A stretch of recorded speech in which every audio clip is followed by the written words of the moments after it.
এই তুমি সত্যি করে বলো, তুমি কোন দেশের বল? তুমি কি চোখে দেখতে পাও না আমি ব্রাজিলিয়ার বল?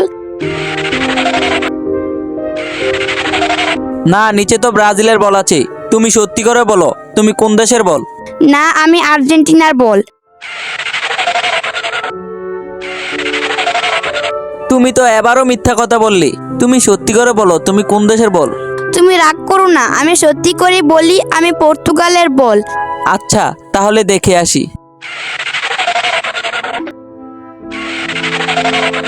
তুমি তো আবার মিথ্যা কথা বললে। নিচে তো পর্তুগালেরও বল রয়েছে। তোমাকে দেখছি আবার মেরে উড়িয়ে দিতে হবে। আমাকে গুলি করে মেরো না, আমি আমার আসল রূপ দেখাই। কিন্তু তার আগে তুমি যদি তোমার মাকে ভালোবাসো তাহলে ভিডিওতে লাইক করে চ্যানেলটিকে সাবস্ক্রাইব করে দাও। আর যদি ভালো না বাসো তাহলে লাইক সাবস্ক্রাইব করার দরকার নেই।